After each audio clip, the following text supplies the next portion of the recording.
Yang di-Pertuan Agong is the head for Malaysia, whereas we also have Perdana Menteri. Perdana Menteri, Prime Minister will fall under here. Will fall under here with his cabinet. So it will fall under executive, and they are the head. Prime Minister is the head for government. Yang di-Pertuan Agong will be elected every 5 years by the Conference of Rulers, or in Malay we call this as Majlis Raja-Raja. Okay, basically if you look at Malaysia, kita ada 9 agung. 9 agung pula. 9, maafkan saya. Bukan 9 agung 9 sultan, okay? And 1 yang di-Pertuan Agong, and this one every 5 years it will be elected by Majlis Raja-Raja. 9 sultan termasuk juga dengan negeri-negeri yang lain. Okay, give me contoh state yang ada sultan. Terengganu. Perak. Pahang. Okay, Pahang. What about your KPM in Johor? Ada sultan tak? Ada. Okay, good. Alright, so that is how. And then this is the federal government. And then we have parliament. Parliament are the legislative, as I mentioned just now. Whatever rules in Malaysia, it will fall under parliament. Okay, and then we also have judiciary. Judiciary maksudnya perundangan adalah di bawah court. So what I want to say here is that in Malaysia, we adopt what we call as separation of power under Federal Constitution of Malaysia. Okay, Federal Constitution of Malaysia is the main law for Malaysia. It's the main law for Malaysia. Okay, now let us look at next one. Okay, just now dah faham tadi. I mentioned that this one is for the federal government. And they have cabinet. How many cabinet? This time round, quite a number of cabinet. I want to put inside the slide, tetapi terlampau banyak, tak muat, so tak apalah.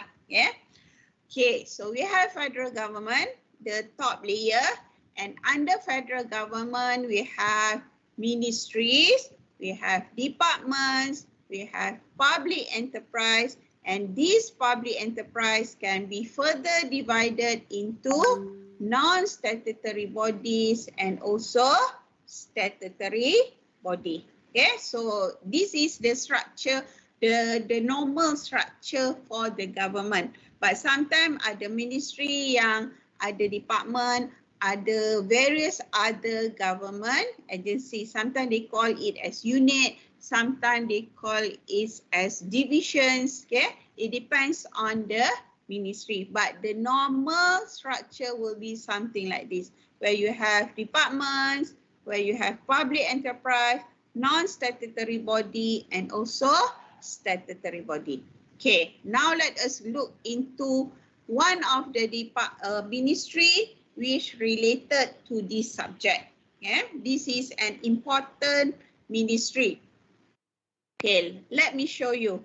Ministry of Finance.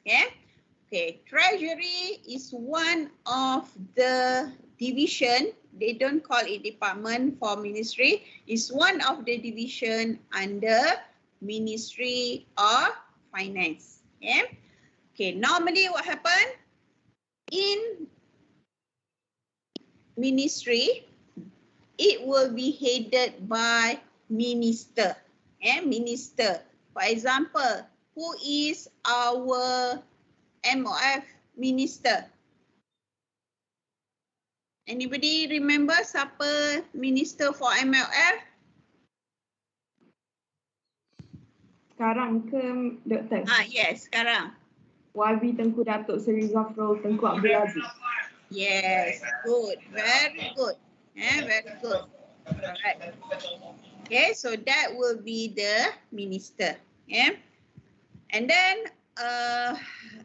from the political side, it is the minister is being appointed by the prime minister. From the political side. Remember that there is one time that we do not have cabinet, we do not have minister. When we do not have minister, did our operation, government operation still berjalan? Walaupun kita tak ada minister, still berjalan. Still berjalan. Why?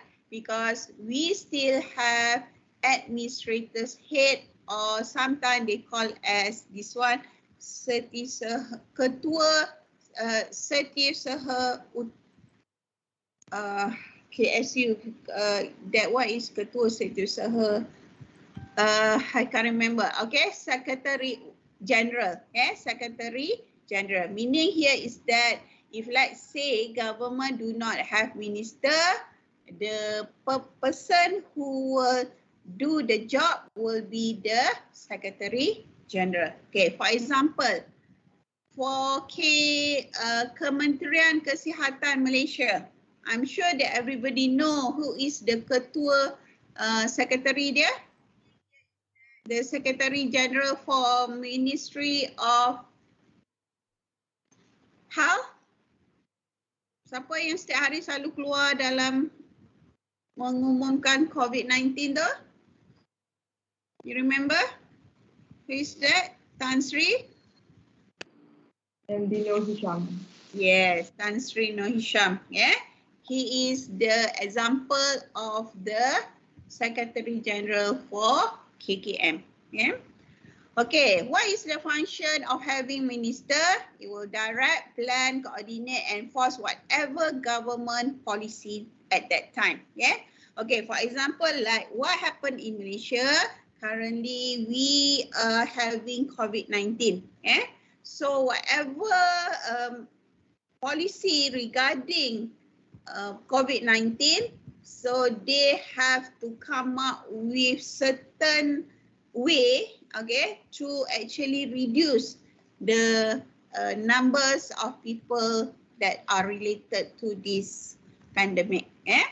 Okay, and then oversee legislation and regulation. So this is an example of rules and regulation under MOF. So we have here Accounting Act, Financial Procedure Act, Income Tax Act, and so on.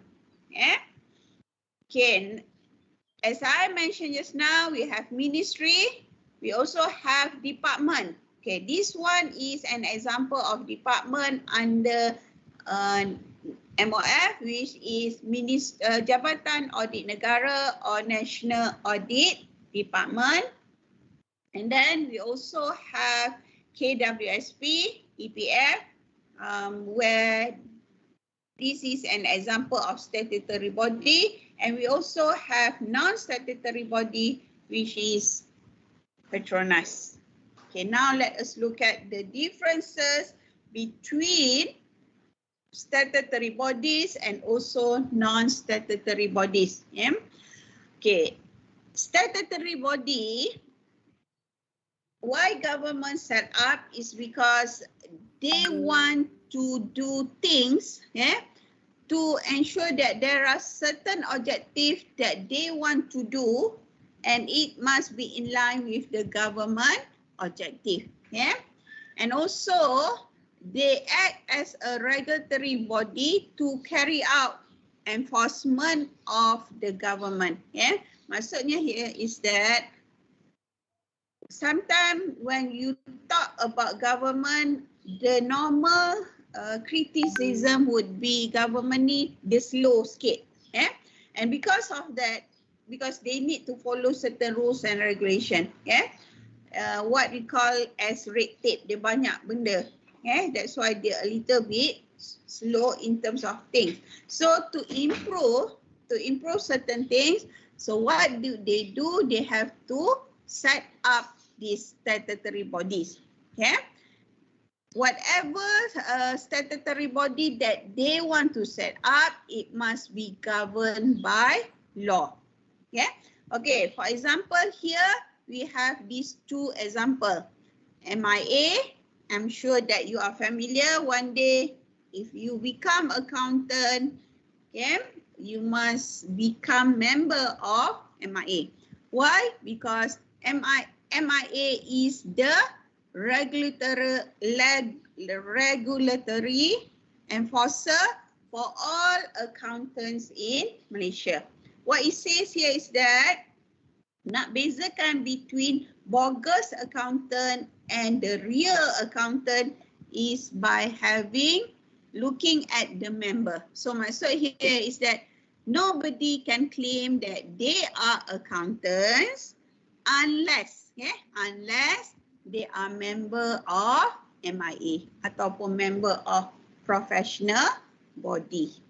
So this is the reason why government need to set up statutory body. Same goes with MARA. Okay, I'm sure you are familiar with this body. Okay, whereas in contrast, the non-statutory body are normally business owned by the government. Okay, meaning here is that for this company like Tenaga Nasional, Post Malaysia, TM, Malaysia Airlines, Samdabi, they are owned by the government. What does it mean by own? Meaning here is that government have shares inside these companies. Yeah? And normally we also call this as GLC. Yeah? The differences is when they are formed under Company Act 2016, meaning that when government set up all this, it is being formed under Company Act 2016. Yes, so this is the differences between statutory body and also non-statutory body. Okay, so this one is another example of statutory body. For this one, Bank Negara is related to finance. So this is the Act, yeah, Central Bank of Malaysia, yeah. And then we also have SSM. So they are the enforcer for you. If let's say you want to form a company or you want to form a business, you must register with the SSM, yeah. Okay, state government. As I mentioned just now, state government kita ada state ada 13 kecuali wilayah, kecuali wilayah. And then normally it will be headed, they have the power given through Executive Council at SCO.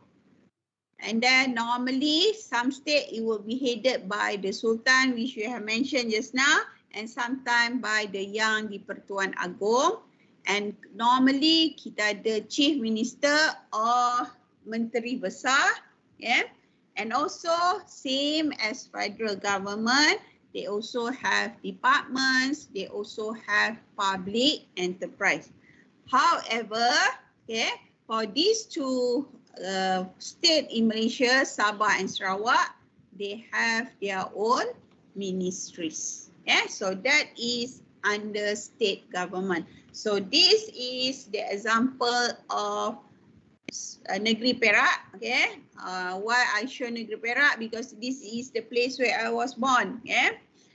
Okay, so as you can see here, you will notice that under Negeri Perak, they also have their own office, yeah, they have their jabatan, yeah, you will notice that jabatan.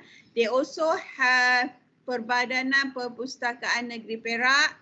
They also have Majlis Agama Islam and Adat Melayu. Okay, okay. If you notice here, each of the state will have different type of way on how they deals with Majlis Agama Islam and also Adat Melayu. Because each state will have different type of rules and regulation because each of these will be given to the state. For example here, tanah, pejabat tanah, galian, so it's under state. For example, Jabatan Agama Perak.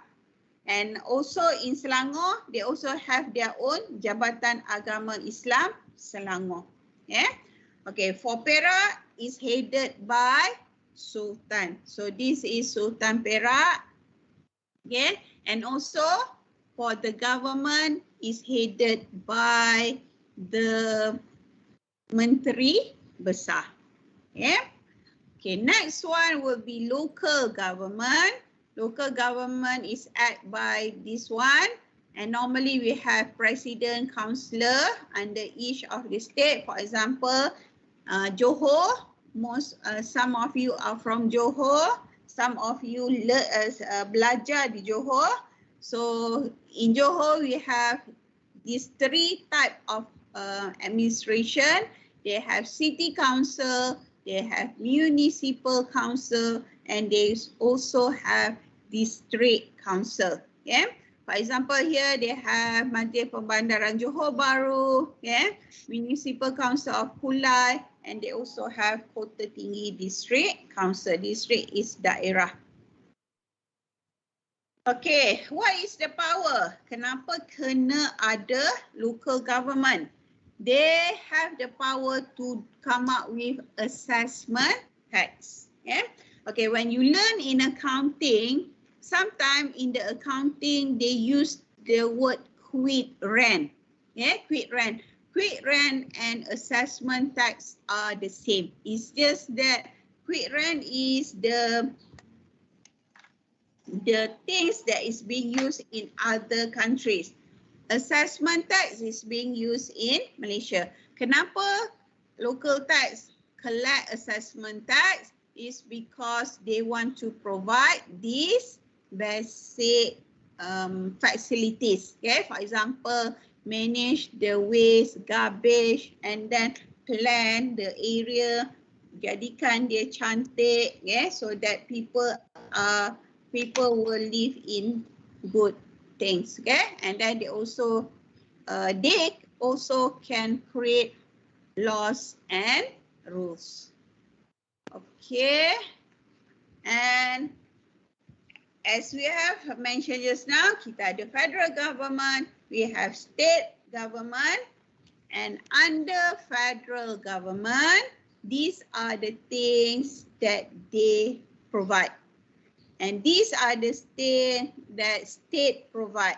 And these are the things which federal government and state government, they will work together. So for example here, when we talk about education, when we talk about education, ada beza tak antara sukatan mata pelajaran between Johor and Pahang? Did you learn about the same thing? Yes. Yes. Okay. Did you learn about the same books? Did you use the same book? Yes. Yes. So why? Because education is under federal government. Same goes with, for example, like when you go to JPJ. When you go to JPJ, ada beza tak road tax di Pahang and Johor? Or in Kuala Lumpur, when you pay road tax, ada beza tak? Tak ada beza, beza ikut kereta je. Yes, good. Good. Type of cars. But if you pay in Johor, if you pay in Pahang, if you pay in Selangor, is it the same? Yes. Because that one is under federalist. Sama juga dengan state. But state holiday, Johor and Pahang, sama atau tidak? State holiday. Lain. Lain. Tomorrow, siapa akan start kelas? Tomorrow is Sunday kan? Johor. Yes, in Johor you will start your class in Sunday. And then in Pahang, when will you start your class? Monday. Monday. Monday, because state holiday are under state. Okay, saya ada sekarang ni anak-anak saya belajar di rumah. Saya ada anak yang belajar di Selangor. Saya ada anak yang belajar di Langkawi. Di Langkawi. So saya terpaksa make sure on Ahad because in Selangor kami Ahad adalah cuti. So setiap hari Ahad saya kena make sure anak saya yang belajar di Langkawi secara online tu bangun untuk belajar. So terpaksa letak mindset macam tu. This is why because of the state list. Same goes with works and all these things. But when it comes to concurrent, meaning here is that federal list and state list will work together. Among that will be things like scholarship. I'm sure that you receive scholarship from Mara when you learn in KPM kan? Betul? Ada beza tak? KPM di Johor dengan KPM di Pahang? Indra Mahkota dengan Bandar Penawar. Ada beza tak? Ada beza tak amount fee yang you all bayar ke amount fee untuk hostel, ada beza tak? Tak ada. Tak ada. Because they are fall under concurrent state. Alright. With that I end my first part. Any question that you want to ask regarding the first part? Ada tak? Okay, kalau tak ada, what I plan here is that I plan to do the first, we will break for 15 minutes for you to do quiz 1. Ada tak dapat quiz 1?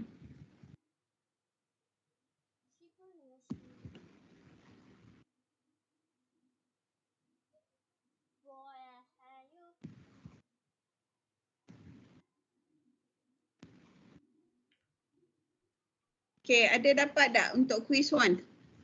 Ada dapat link tak untuk quiz 1?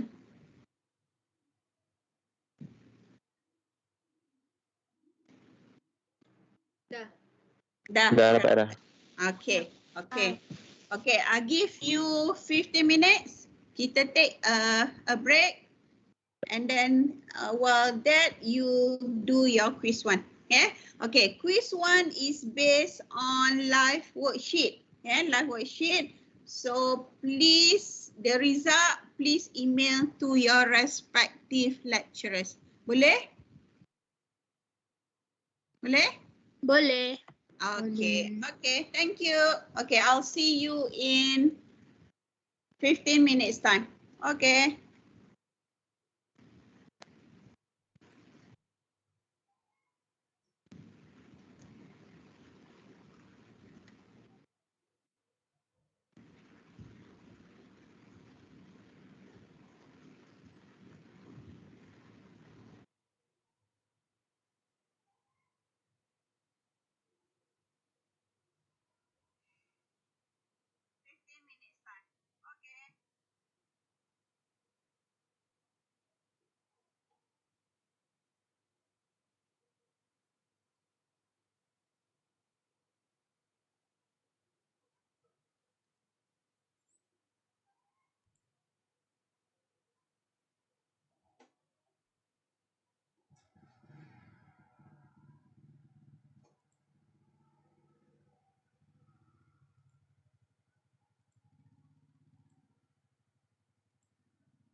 Tak boleh. Boleh.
Second the affirmation doesn't.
Okay, Assalamualaikum.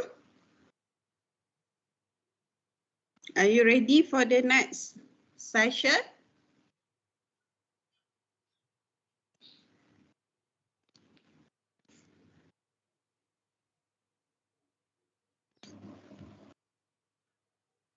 Yes. Okay, all right. We go for the next session. Dah habis semua jawab quiz?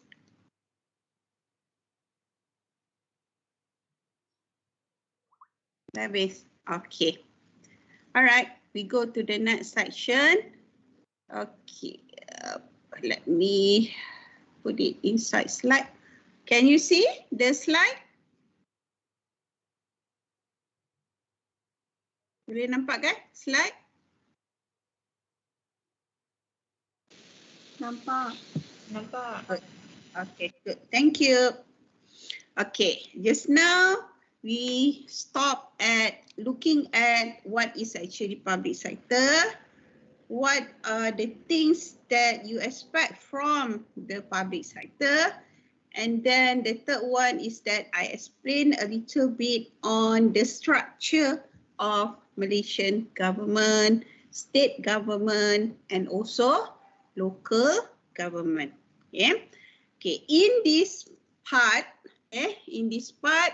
I will explain a little bit about budgeting. Budgeting, how actually Malaysian government, especially the federal government, do their budgeting.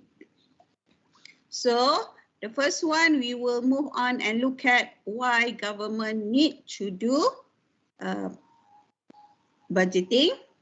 Second one, the legal requirement, and then the budget components, and also the budgeting process. Okay, the first one, what is public sector budgeting? Okay.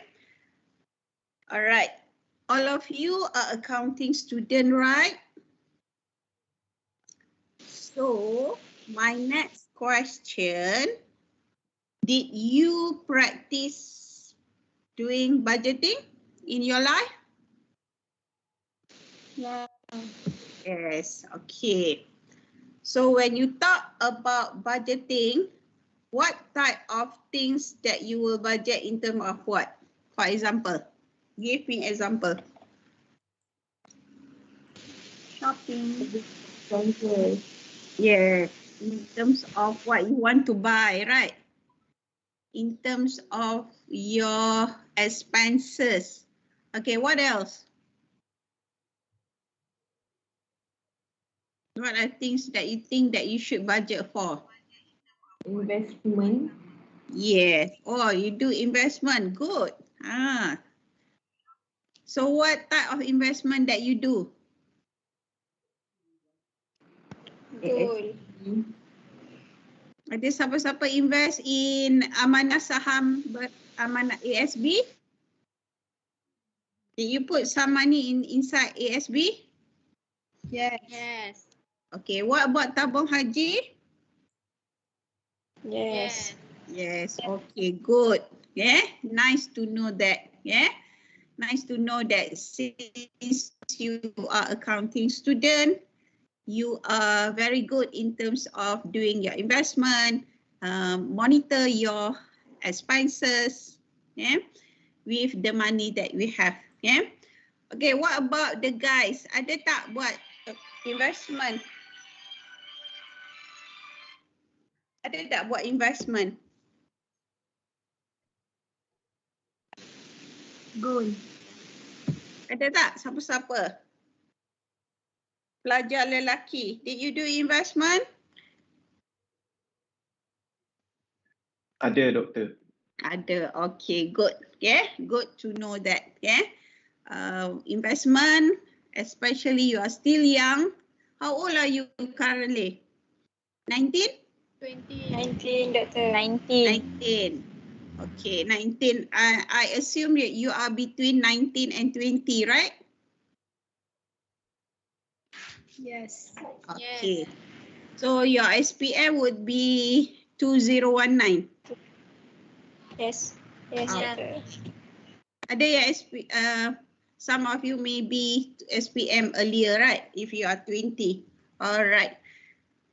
You are lucky that you take your SPM before the pandemic, kan?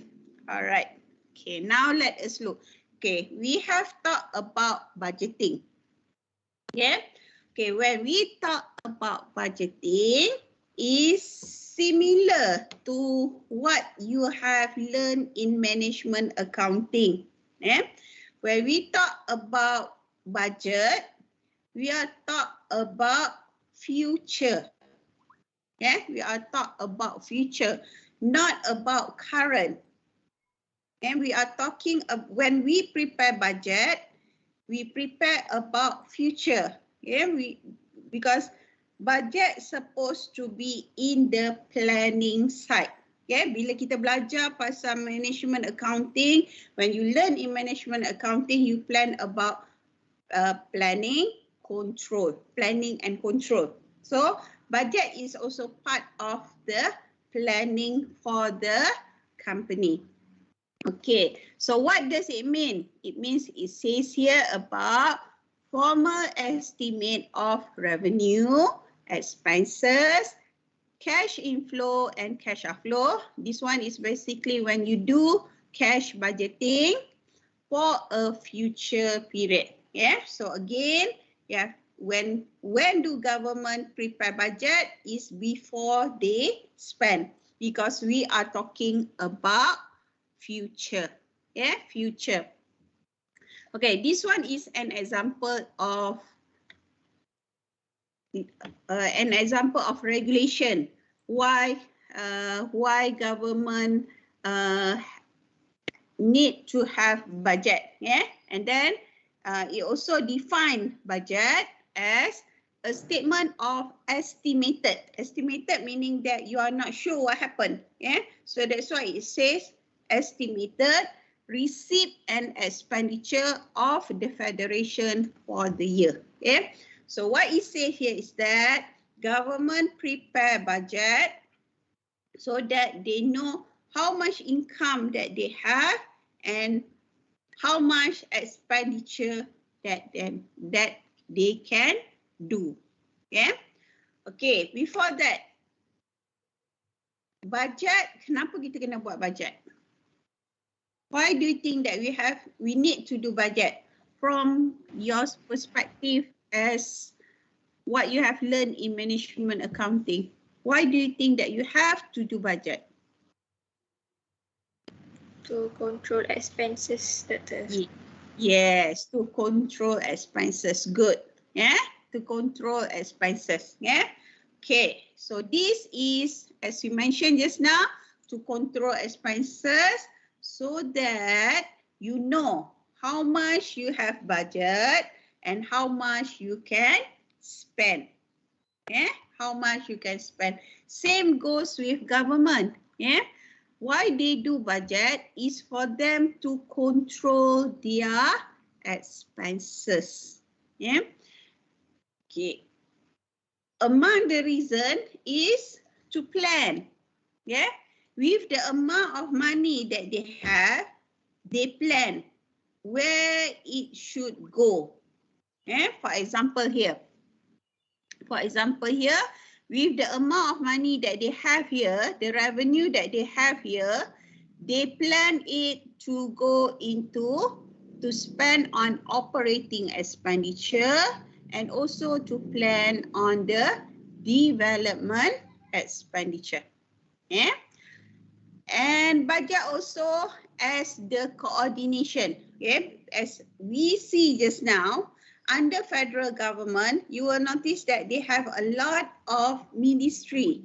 We have Ministry of Education, Ministry of Higher Education, Ministry of, what do we have? KKM, yeah, MOF, and so on. Yeah, so they will coordinate between the ministry, yeah, in terms of coordination, in terms of communication. Okay, for example, like us, okay, we are one of the users for the government financial statement. Yeah, we are the users, we are the citizen, we are the one who pay tax. Okay, so we want to know where did the money that government has collected, ke mana dia pergi? Yeah, where will it go?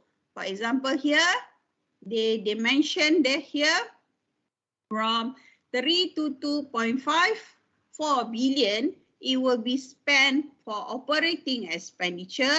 It will spend for development expenditure. And also they said here, under development expenditure, for example, 12.1% will go to the economy, yeah? 2.4% will go to the security, and because we are having COVID-19, so 5.3% will be spent for COVID-19. Okay, so they inform you. Okay, they inform you with the amount of money that they have, where will it goes. Okay, okay. If you look at here, it says that 40.9% are from income tax. Yeah. 13.2% are from indirect tax. The rest, 19.4% are from non-tax revenue. So to ensure that we are able to spend the amount to these two expenditure, what did government do? The 26.6% are either from borrowing or government use their own asset. Yeah, maksudnya with the investment that they make, okay, with the issue of shares that they make and so on. So it will come from 26.5% will come from borrowing and use of government asset. So that is the communication that they make to the people. Yeah. Okay, control I have mentioned, and also to evaluate. Yeah, with this people can evaluate. Yeah, for example, those who work with the government, they will evaluate whether the government has the ability to pay the salary. Yeah. Okay, for example here, you will notice that 26.2% is for the emolument. So it is to pay for the salary, bonus, pension, and so on. Yeah. So that is how the government is being evaluated. Okay. And same goes like us. We would like to know whether the government are using the money properly, wisely, yeah? Whether there is any ketirisan or what, yeah? So this is why budget is important, and of course to motivate the people, yeah? To motivate the staff, for example, when they see that the government are able to pay their salary, they would be very happy, yeah? So it helps with motivation. Okay, the next thing is in terms of components. Yeah. Okay, when we talk about budget, just now we did mention it's about revenue, it's about expenditure. Yeah. And of course, when we talk about national revenue, we have two things.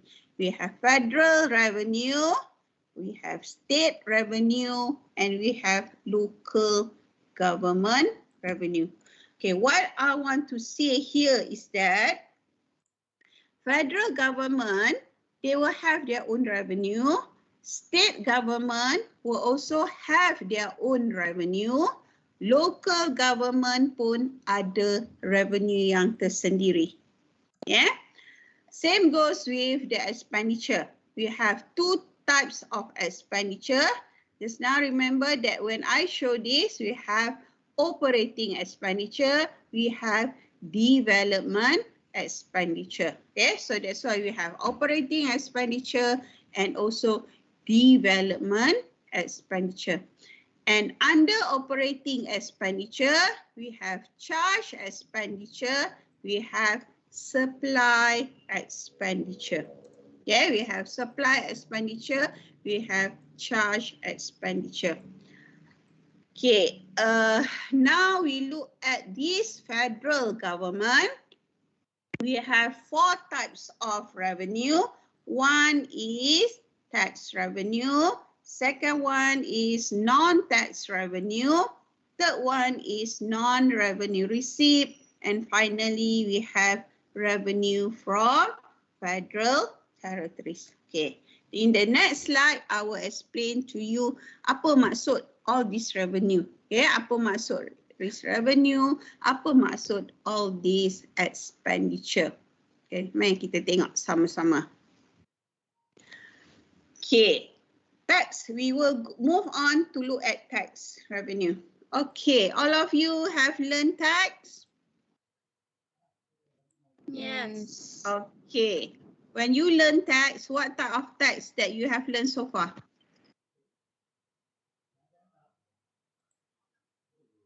You have to calculate what type of tax. Cukai pintu. Okay, cukai pintu. And then?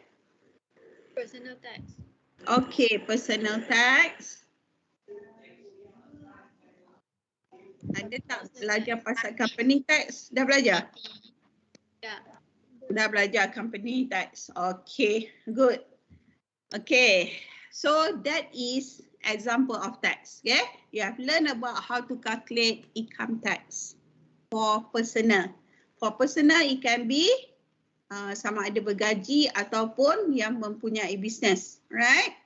Okay, you have learned also about just now corporate tax. Okay, you have learned about corporate tax. You have learned about income tax. Okay, what about indirect tax? Do you have to pay tax? You think that you have to pay tax right now? Did you pay tax so far? Not yet. No. No. Okay. Okay, when you say no, okay, meaning that you don't pay because you don't have any company yet. Okay, one day inshallah when you become the CEO of the company, yeah, of course you need to pay tax, right? When you work one day or you have business one day, you need to pay income tax. But did you pay sales tax? When you go to KFC, ada tak they charge for sales tax or service tax? Ada. Ada, okay? So that is an example of indirect tax, okay? Corporate tax, individual tax are all example of direct tax. Direct tax normally collected by Inland Revenue Board. What about indirect tax, sales and service tax? Siapa tahu, siapa yang collect?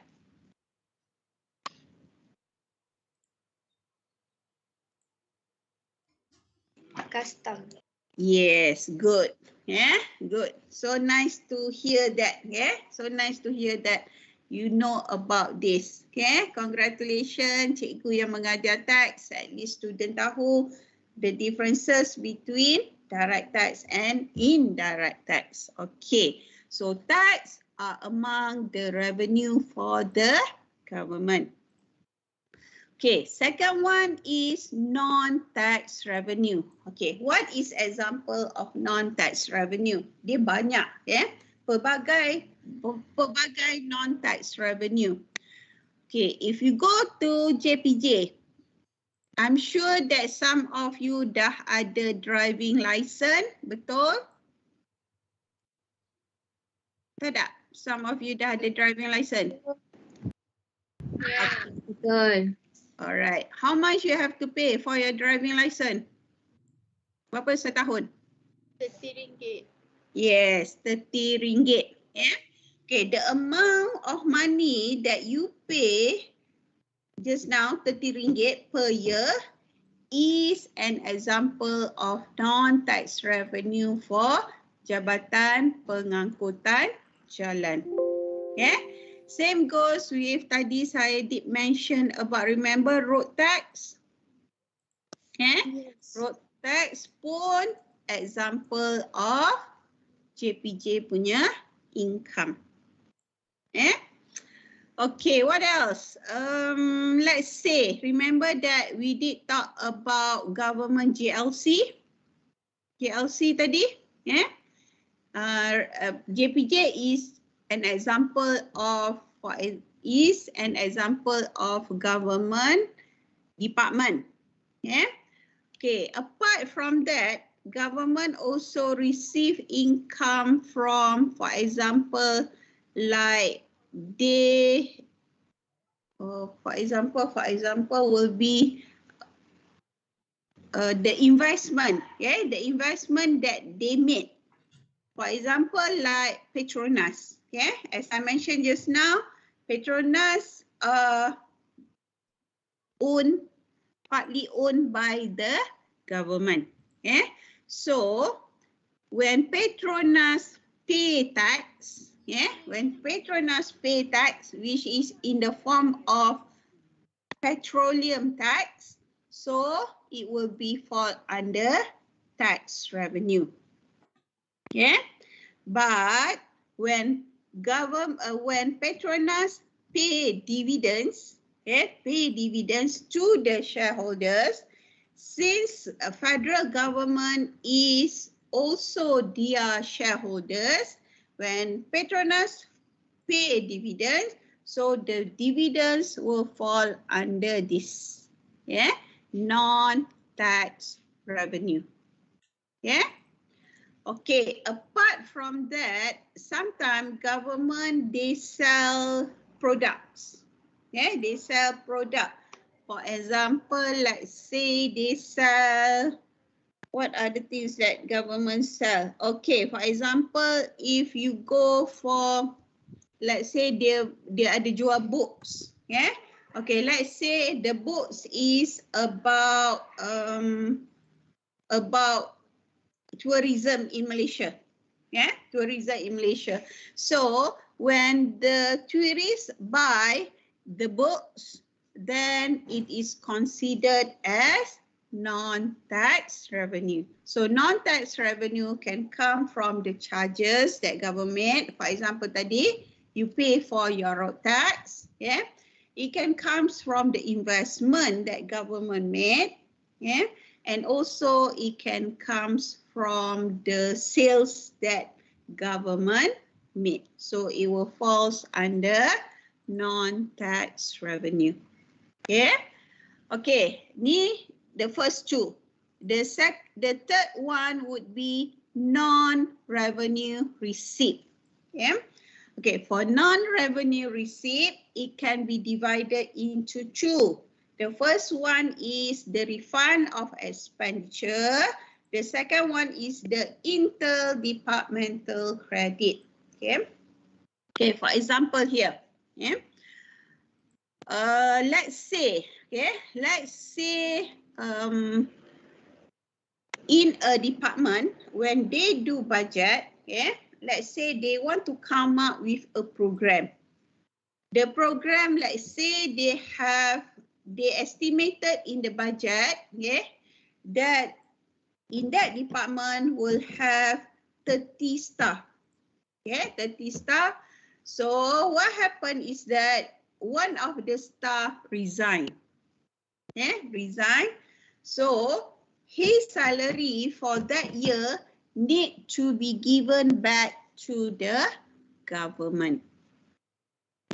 And that is the meaning of refunds of expenditure.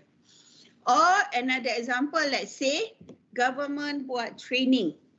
Let's say government want to do training on the staff. Let's say training on the new software.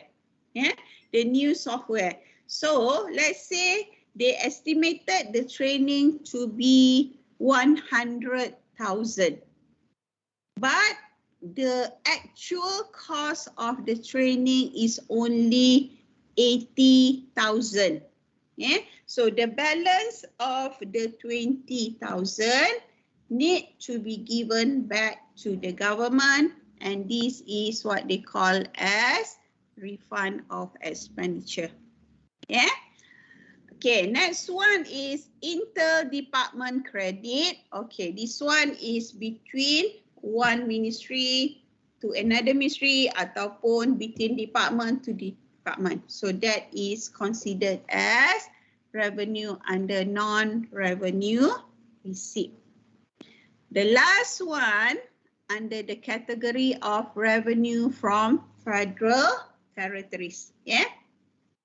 Okay, if you go to Putrajaya, you will notice that inside the Putrajaya, they have a lot of government offices. Yeah.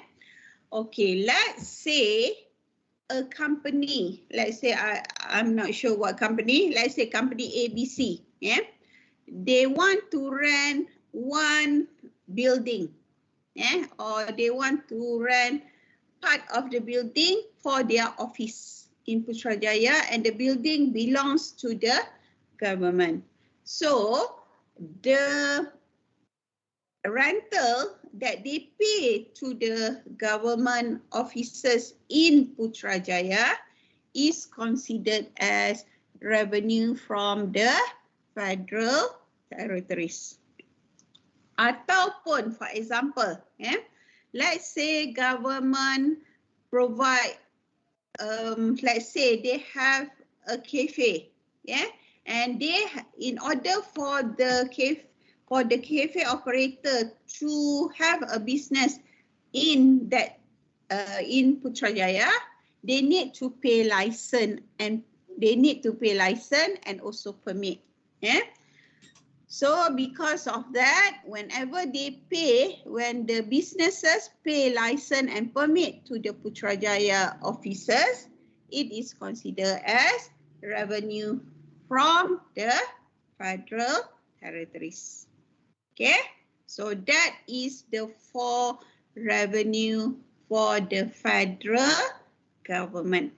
Faham tak? Okay, boleh tak nampak the differences? Can you see the differences? Yes. Okay, good. Okay, next is where it comes. Yeah. Okay, whenever government do their budget, so they will show this. Yeah. We have non-tax revenue tadi. We have tax and also others. Okay, so this is how they show. Okay, next one is operating expenditure.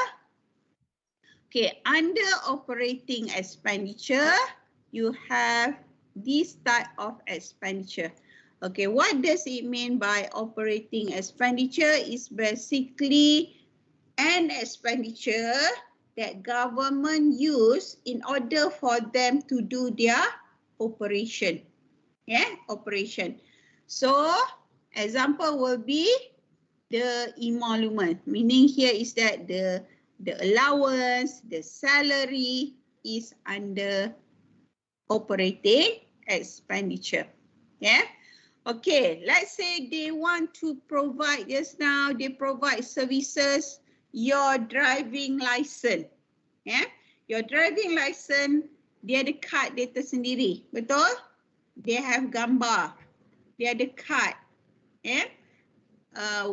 All these card, yeah, for example, government need to buy it from the supplier, yeah, so it will fall under supplies and services. Okay, and then whenever government staff retired, yeah, and then grant ni adalah the amount of money that normally the federal government give to the state government. Grant adalah macam sort of like financial assistance. Financial assistance from federal government to the state government. And normally some of the grant are considered as expenditure expenditure to the federal government, but it become revenue to the state government. Contoh, let's say certain state dia tak cukup duit, tak cukup duit nak bayar operating expenditure. So what they will do is that they ask the federal government to give them some grants. Sama juga dengan yourself, for example. If you don't have enough money, who should you turn to? Your parents. Sama juga macam state government. So that is how it works. And same goes with you. Kalau duit dari parents, kena bayar balik tak? Kalau parents bagi duit, kena bayar balik? No, Doctor. Okay, so that is the same situation as government, federal government, and also the relationship with the state government. Subsidies, also part of operating expenditure and also the social assistance that we receive. Okay, for example, the subsidy that we have currently is our petrol. Our petrol, our diesel, subsidy given to the farmers, subsidy given to the nelayan, in terms of budget, in terms of diesel. So that would be considered as government expenditure. And also, of course, others. Okay, development expenditure here is for government to develop. Government to develop the country, and normally it's for longer term investment. And usually the amount is big. However, sometimes when you compare in Malaysian budget, when you compare that, although it is big, but if you compare between these two, you will notice that the government operational expenditure in Malaysia is much more bigger than the development expenditure. Okay, for 2021, government has also allocated for COVID-19 fund. So that government need to, for example, they need to help with the vaccine. The government need to help with the facility in the hospital and so on. Okay, the amount is large. For example, here, government has allocated to develop training program this amount, 2016 million. And if you see in the Malaysian budget, you will see that, for example, here, 15 billion are being given for transport infrastructure project. Okay, so maksudnya government want to help in terms of our transportation like MRT, like LRT, and so on. Okay, and then if you can see here what else, to improve also in terms of infrastructure, because it also falls under social development, social development, economic development, so that's why government need to know how much they should give this portion to this portion and this portion, and all are through budget. So by now, I hope that you able to differentiate between government revenue and also development expenditure and also operating expenditure. Okay. Okay, as I mentioned to you just now, these are all government these are all government revenue. Yeah, this one they they collect from the tax. This one is from the non-tax revenue. However, if you notice that, okay, government expenditure is 32254 million. With this income tax and non-tax revenue, government are unable to support all the total expenditure. So, kat mana dia nak top up with the balance? The balance will come from the borrowing and also some of the government investment. Yeah. Okay, for example, the investment that government made, for example, they have issue bonds. Yeah, they issue bonds, and of course, government Malaysia, they also borrow some money, some loan, either from local institution or from outside institution. Yeah. So this is basically the amount of money which they have here. Yeah. Okay, let me. All right. Okay, state revenue. Okay, state have their own revenue as well. Yeah. Okay, from where? The revenue can come from their land, within the land of, for example, in Johor, okay, within the land of Pahang. So if, let's say, you have a piece of land in Johor, you need to pay tax, apa yang kita panggil sebagai cukai tanah, cukai tanah di Johor. You have a land in Johor, then you need to pay cukai tanah. So the cukai tanah will be the revenue for the Johor government. Same goes with Pahang. Okay, Pahang pun ada resources dia. For example, Pahang terkenal dengan apa? What do you think? Pahang terkenal dengan apa? Apa main income do you think that from Pahang? Balak. Yes, good. From Balak. Yes, because they have a lot of forests. Same goes with mining dululah. Dulu Perak terkenal dengan bijih timah. So bijih timah is the revenue for the Perak government. Dululah, sekarang dah tak ada bijih timah dah. Or water supply. For example, just now I did mention about Selangor. Selangor ada Syabas.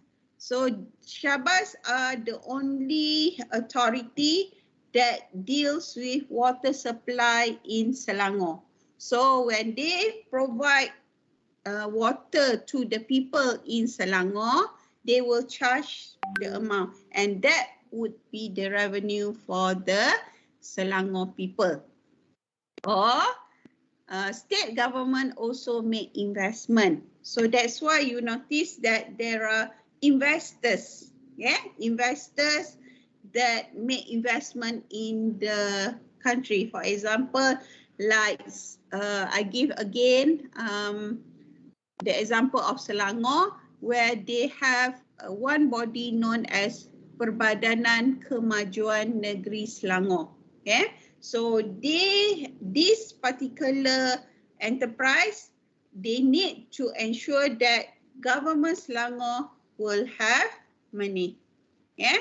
And sometimes it can be fines, it can be from license and permit. If you want to do businesses in Selangor or Terengganu or Johor, you need to have proper license and permit.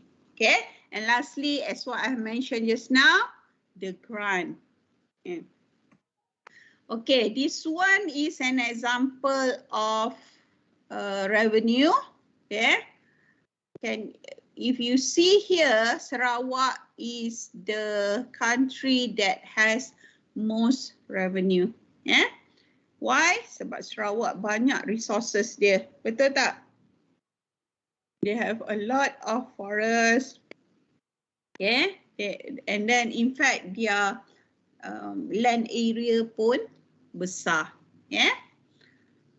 Okay, that would be state revenue. The next one is the local government revenue. Okay, local government revenue can come from tax. Okay, for example, tadi saya dah bagi contoh would be the assessment tax.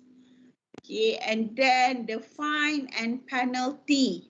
Okay, for example, kalau let's say kita tersalah parking. Okay, for example in KL. Okay. If you go and park in a place where you are not supposed to park your car, tiba-tiba datang orang di BKL, saman. Okay, and that would be their income. Yeah, ataupun tadi grant, tadi we are talking about from federal to state, and sometimes state also give money to all these local revenue. Okay, for example, let's say state of Selangor, dia ada Majlis Perbandaran Selayang, Majlis Perbandaran Kajang, Majlis Perbandaran Sepang and so on. So they give some grant to this local government, yeah, untuk dia menjalankan operasi dia, yeah, or fees and any other trade or services. Okay, if you look at this newspaper, it says that DBKL 2019 budget will be a deficit budget where estimated revenue is only 7.15 million, okay, whereas the total cost is much more higher. Okay, when government say that they are deficit, meaning that government revenue are lesser as compared to their revenue. Yeah. So macam mana, for example here, macam mana DBKL nak finance their deficit is through their reserve.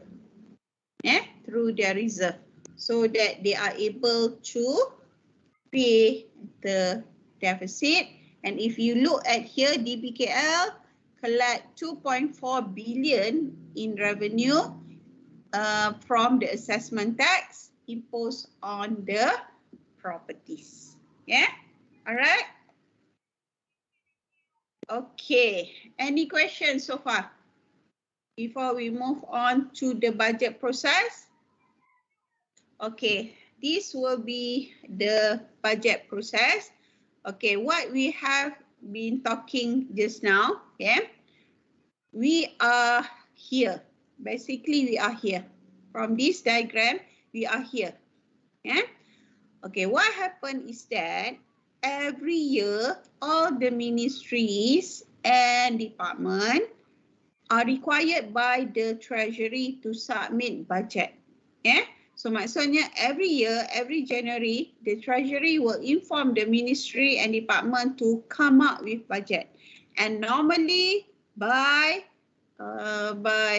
March, all these ministries and department will submit budget to the Treasury. So with the proposal given by this ministry and department, so Treasury will look into the department. Yeah. Okay, Treasury, you have to remember, dia adalah one of the division under MOF, Ministry of Finance. So Treasury akan tengok the budget, okay, scrutinize, potong mana yang tak berkenaan, tengok what happened in the economy, should they provide this, and they look at the budget, whether the budget is in line with the government policy and so on. Yeah.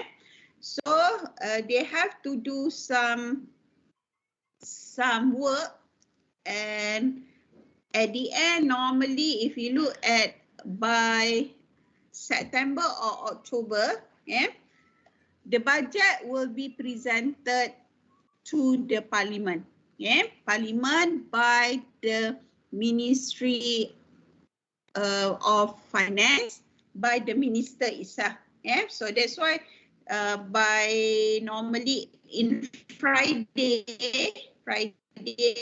yang minggu yang ketiga dalam bulan Oktober, they will present the budget. They will present the budget to the Parliament. Kenapa kena present budget the Parliament? Is because the money comes from the people, and of course Parliament have to actually look at the budget. Okay, by October, they will the government, the minister will present, and by sampai ke bulan Disember, they will discuss in the Parliament. Maksudnya untuk dapat approval budget, it will take them roughly around two months, roughly lah. So normally by December, when Parliament have approved the budget, so it will be given back to the Treasury, and Treasury will issue warrant to the Accountant General Department, and then the Accountant General Department will provide the budget to these ministries and department. So bila all these ministries and department have received the warrant tadi, okay, bukan warrant tangkap, warrant, this one warrant is in terms of dia punya duit, in terms of money, then only they can spend untuk projek dia lah. For example, let's say Ministry of Education baru boleh beli buku, once one dah being approved by the Parliament, then only they can start with the operation. Then they can only spend, and of course when they want to spend, they need to record. Okay, all right, with that I have finished with my budget, so I think we will take another break for 15 minutes, and you will have to do your second test, which is on budgeting. Okay, all right. I hand over to the Madam Chairman just now, to Miss Chairman.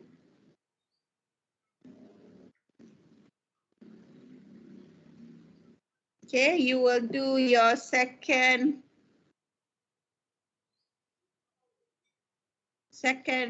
quiz. All right, we will take 15 minutes break before we go to the last part, which is on financial reporting.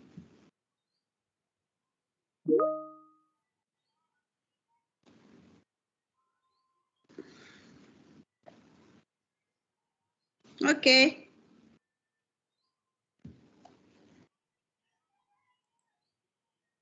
Okay, dah terima dah yang the second part tu. Dah terima dah. Dah ambil. Okay, try to do the quiz, yeah? All right, I'll see you inshallah in 15 minutes time.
All right. Can we move on to the next topic? Yes. All right. Okay.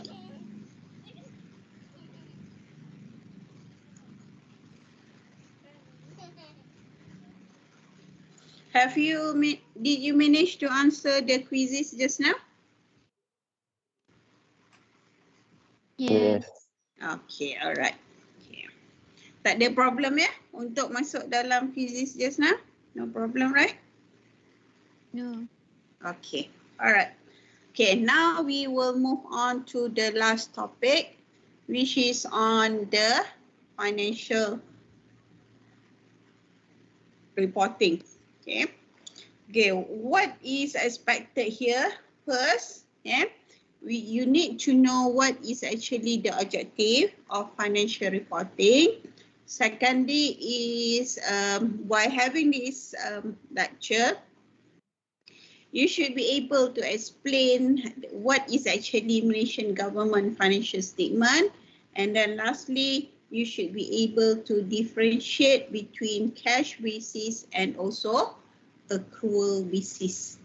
Now let us look at the first part, which is on the objective of financial reporting. Okay, just now remember before the break just now, we did talk about this part. We talk about the budgeting part. We are here tadi. We have talked about Accountant General Department, how actually give all the warrants to the Ministry of Finance. Okay, let's say we are in the January. Okay, we receive money from last year budget. So, for example, let's say you are Ministry of Education. And normally Ministry of Education, they provide goods and services to the stakeholders. And one of the stakeholder is the children in the school. So what they will provide is that when you go to school last time, remember, dapat buku free, dapat your fee free and so on. Okay, so what happened here is that, once they got the budget from the government, from Accountant General Department, so Ministry of Education boleh start lah beli buku, and then supply it to the school. They will supply it to the school. So once they have spent the money, they must make sure that the amount of money that they spend will be recorded. Will be recorded, will be given to this responsibility center, and this responsibility center will actually spend, and then, of course, all the expenditure, all the revenue that they have received, it must be recorded by the office. It must be recorded by the accounting office. So the function of this accounting office, and normally, let's say we have right now, we have 20 plus, if I'm not mistaken, we have 20 plus ministries. So each of the ministries, they will have their own accounting office. So what would the accounting office do is that they will transfer this back, the information, the amount, the revenue that they have spent, they will transfer it to the Accountant General Department. They will transfer it to the General Accounting Department. So what a General Accounting Department will do is they have to come up with the financial statement. I will come back into this diagram later on. So this is an example of the federal government financial statement. Yes, so that it is a book produced by tadi Accountant General Department. Okay, the next question, why? Okay, why do government also need to do this financial reporting? Yeah.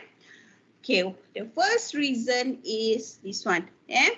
Financial government information useful for that government are able to show that the amount that they have budgeted, okay, they have budgeted earlier in terms of improving the economics, yeah, in terms of their political and also the decision, yeah, social decision. For example, if you look at this year budget for 2021 just now, government ada budget for COVID-19 budget, yeah. So it gives information to the users, for them to know, okay, this is the amount of money yang government dah buat untuk improve the economy. For example, let's say they provide a certain amount of money so that all the SME, small, medium and enterprise can actually have some grant. Okay, for example, let's say either through MARA ataupun for example either through SME Bank. Yeah, SME Bank ataupun Bank Pembangunan. Yeah. So the SME can actually borrow from this SME Bank. Yeah. Or they can have special grant maybe from MARA. Yeah. Ataupun contoh, let's say government also have body, they call it as the cone, where it helps for the SME. Yeah. So by having this, so government actually want to improve the economy for Malaysia. Yeah. Ataupun tadi about how to improve our health. Yeah. So government need to provide certain money so that people in Malaysia will have their vaccine. Yeah, vaccine.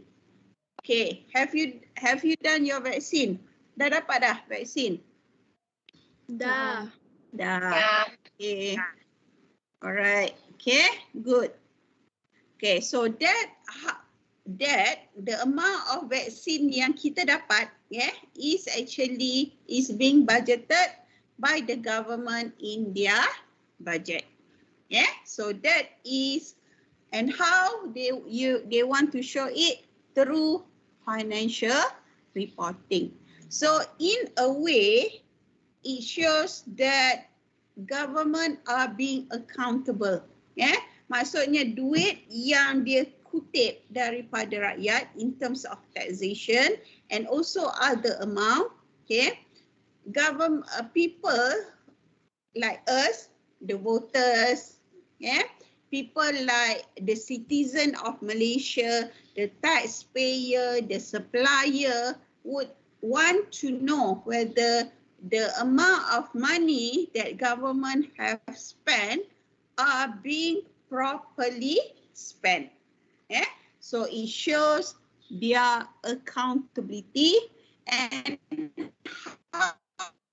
how they take care of the money. Yeah, maksudnya duit yang ada tu dijaga tak? Government jaga betul-betul ataupun there is what we call as ketirisan. Maksudnya the money was not spent properly. Okay? And all this should be shown in the government financial reporting.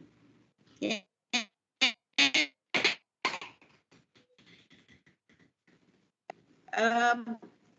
Government financial reporting ni sometimes dia ada perbezaan where they should ministry buat. Okay, contoh for example like say like Ministry of Health today. Yeah. So let's say in this, what are the activities? Contoh, contoh. Let's say they show that the amount that they spend for this COVID-19. Yeah. What are the things that they buy? Yeah. For example, the vaccine. For example, what else? Ubat-ubat untuk penyakit yang lain and so on. Yeah. So that is the meaning of having financial reporting. Second one, of course, they want the information, the stakeholders, want the information so that they will evaluate whether this particular government are doing their job. Also, when they spend it properly. Or at the same time, it also want to know whether which of the ministry have actually good in doing their job. Maksudnya they are not overspend. Maksudnya if let's say for example this particular government, this particular department are given 1 billion of expenditure. Out of this 1 billion expenditure, they spend it properly. Kalau they spend dengan cara yang betul, so they are good. So this is how the state use financial reporting to evaluate in terms of the tengok dari segi decision making, decision making, and also to evaluate the performance of the government. Okay, as I mentioned just now, siapa yang prepare government financial statement is being prepared by the Accountant General Malaysia. Accountant General Malaysia is the head under Jabatan Accountant Negara tadi. Okay, you have to remember that Jabatan Accountant Negara adalah one of the department under Ministry of Finance.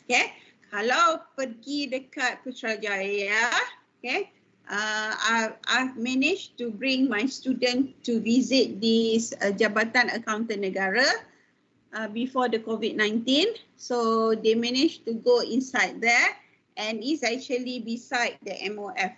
Inside the MOF, and then dekat situ pun ada Jabatan Accountant Negara. Jabatan Accountant Negara, and also sebelah building dia pula ada National Audit Department. Okay, it will be prepared by Accountant General according to the requirement of Section 61 of the Financial Procedure Act, Government Accounting Standard, and International Public Sector Accounting Standard (IPSAS), financial reporting under cash basis of accounting. Okay, what does it mean? It means that when government want to prepare their financial statement, they kena ikut rules and regulation. And what kind of rules and regulation as stated here? Financial Procedure Act, Government Accounting Standard, and also the IPSAS. Okay, please bear in mind currently Malaysia are using cash basis accounting. Cash basis accounting, and I will explain later on. How? By consolidating financial information from all the office. Okay, macam tadi yang saya tunjuk. Here. They consolidate all the information from the ministry and transfer it to the Accountant General Department, so that the Accountant General Department able to come up with the financial statement. Right? Okay, and then what will this financial statement will do? it will be audited by Auditor General before. Okay, it must be submitted back to the Parliament so that why? Kenapa kena table kat Parliament? Because this is the requirement by Financial Procedure Act 1957.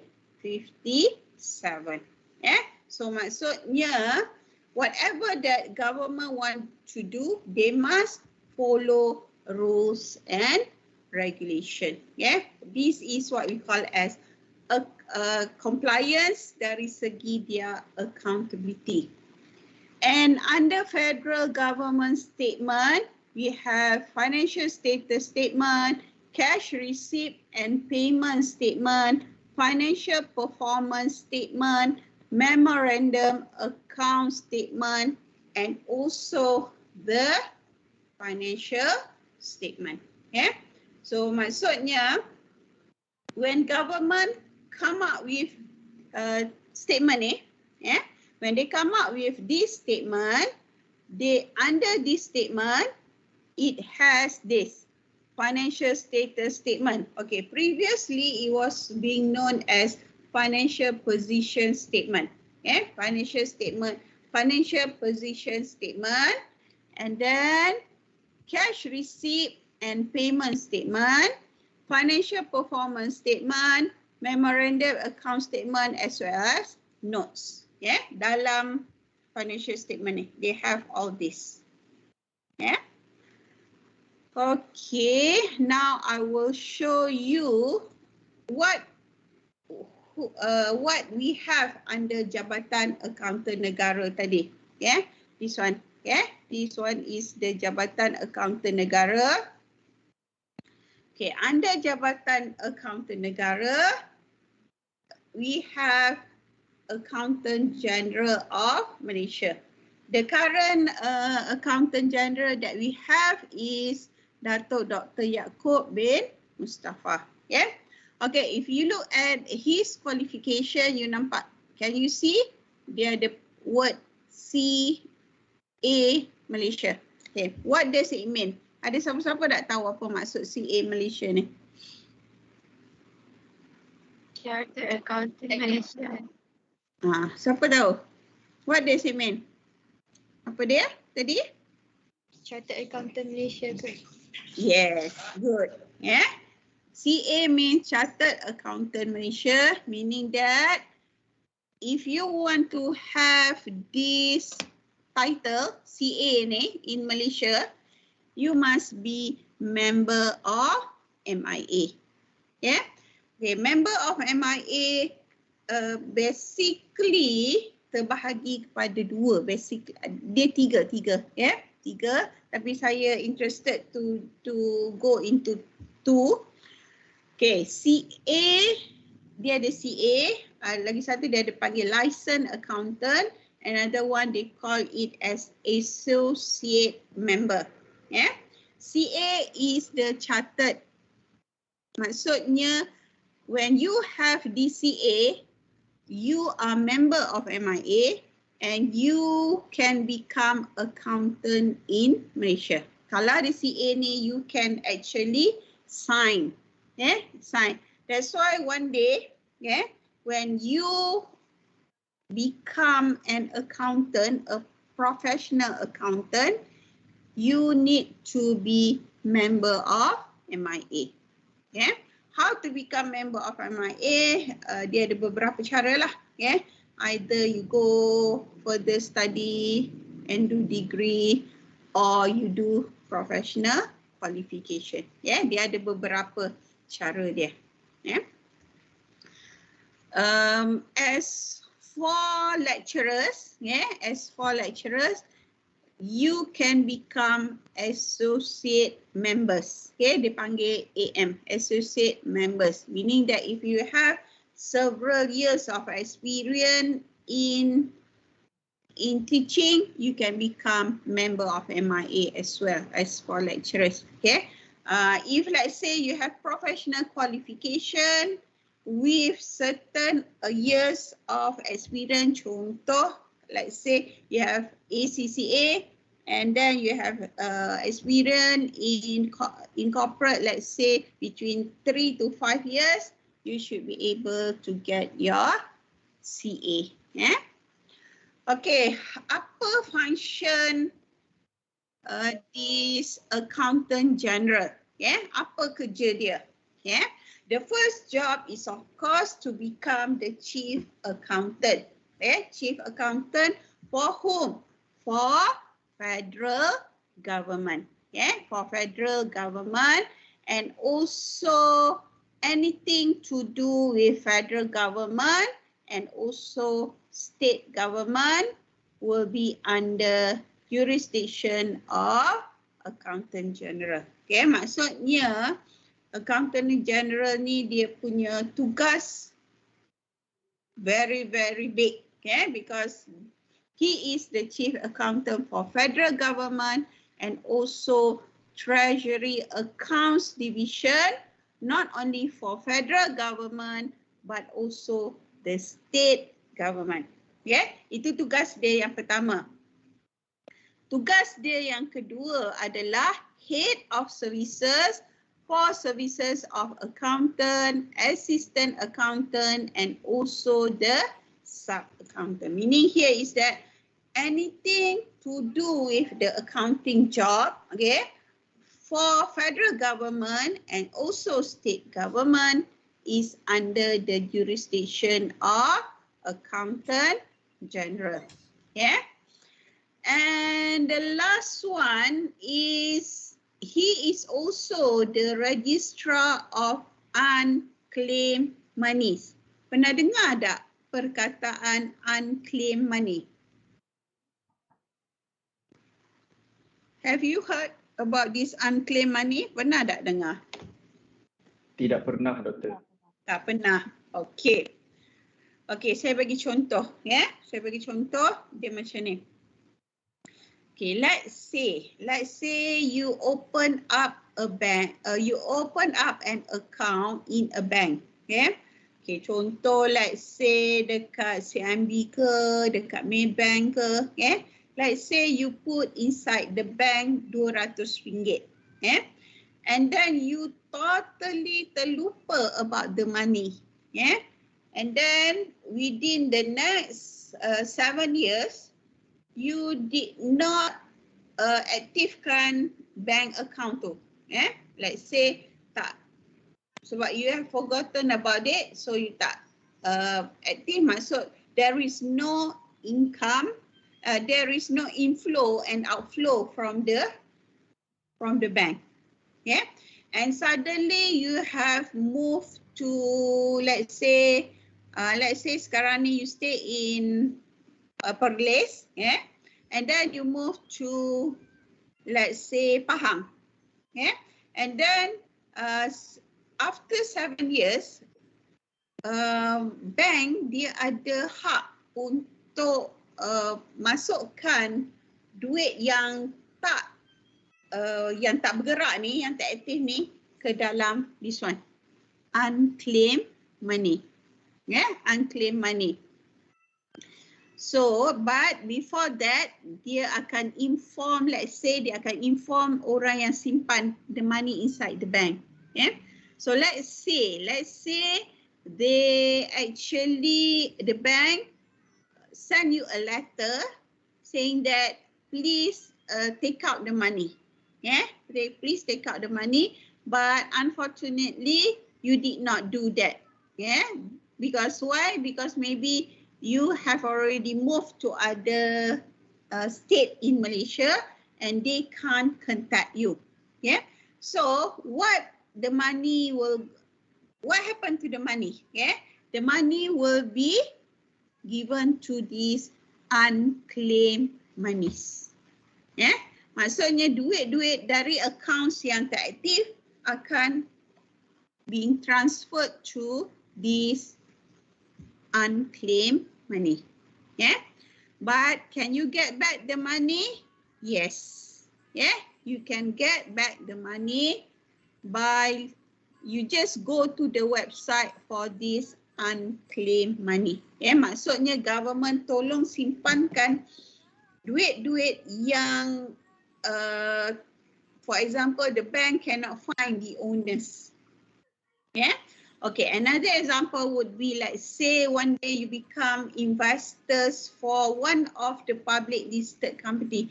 Let's say you are investors for TNB. Yeah. So TNB give you dividends, and the dividends that they send check to your house. Unfortunately, you did not get the dividends, yeah, because you have moved to somewhere in Pahang just now. So what happened is that the dividend that you earn will be put inside this unclaimed money. Yeah. So if you want to know how much your money is inside the unclaimed money, you can always go to their website. Okay, for those yang rasa-rasa ada duit lah, yang still ada duit with this. Yeah, so that is the meaning of unclaimed money. Yeah, so that is the main job of Accountant General. Okay, okay, can you see what it says here? Ayuh warga Jabatan Akauntan Negara Malaysia, kita bangkit bersama untuk meneraju perakaunan akruan sektor awam dan menjadikan Jabatan Akauntan Malaysia sebuah organisasi berprestasi tinggi. Yeah. So what it says here is basically, as I mentioned just now, government in Malaysia are using cash accounting and they are in the process of moving to accrual accounting. Yeah. Bear that in mind.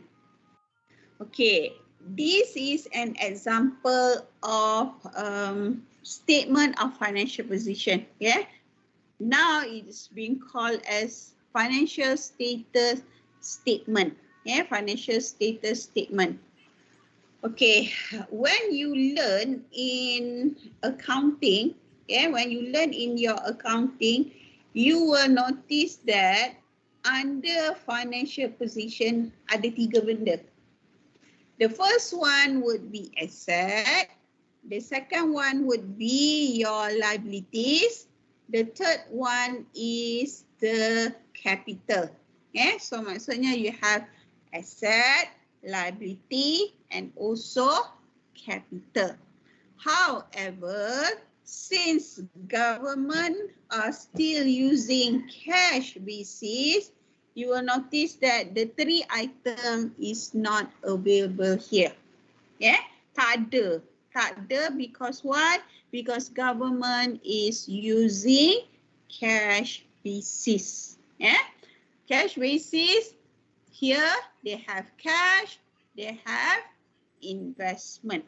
Yeah, cash and also investment. And then they also have this consolidated revenue account, consolidated loan account, and also consolidated trust account. Okay, when you go into your degree one day, inshallah you will learn about this. Yeah, basically what I want to say here is that whatever government revenue which government has collected just now, for example, tax revenue, non-tax revenue, yeah, it will go into this account. Yeah, they call it as consolidated revenue account. Yeah, and all the loans will be under here, consolidated loan account, and finally consolidated trust account. For example, will be money daripada, for example, tadi remember that we have the, let's say government set up a trust, yeah, set up a trust where people contribute the money. For example, let's say when government set up a fund untuk this COVID-19, yeah, so whatever money the fund is to be spent on COVID-19, so dia akan masuk dalam ni lah, okay, consolidated trust account. Okay, the next thing that you must remember, okay, under consolidated revenue account, as I mentioned, it has tax money, it has non-tax money. Yeah. However, except things like, for example, the Islamic money, ataupun from zakat, ataupun from fitrah, ataupun anything that people want to contribute to the Baitul Mal will not be inside here. Yeah. Okay, what is the reason? Kenapa government tak masukkan duit zakat, duit fitrah tu? Is because the money is specifically only for the Muslim. So that's why dia tak boleh campurkan. Tak boleh campur dan masukkan because this money will be spent for rakyat Malaysia. And I'm sure that you know that in Malaysia we have multiple people with different races, with different religion and so on. Yeah. So that's why duit daripada zakat, duit daripada untuk Baitul Mal and so on will not be masuk under here. So that's why duit-duit tu akan dijaga oleh Baitul Mal ataupun majlis agama Islam setiap every state. Yeah. Okay, so once the government has prepared this, it will be submitted to the National Audit Department. Okay, this is the logo for National Audit Department. Yeah, it will be audited by whom? Under Jabatan Audit Negara, kita ada apa yang kita panggil as Auditor General. Yeah. So, Auditor General will audit this financial statement before being tabled in the Parliament. Okay, maksudnya here, I show you the diagram just now. Here, yeah. Once the Accountant General has prepared the financial statement, so it will be given to the Auditor General. And what will the auditor do? They will audit. Audit the financial statement. And then what happened to the audited financial statement? They will have to bring it up to the public account committees dulu before it is being submitted to the Parliament. Yeah.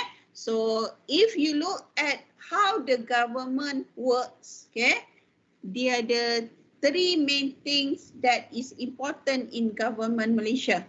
First, in terms of budget tadi. Yeah, we are here. Just now kita belajar pasal budget. And then now we are here. Yeah, we are talking about financial statement, meaning that we are here.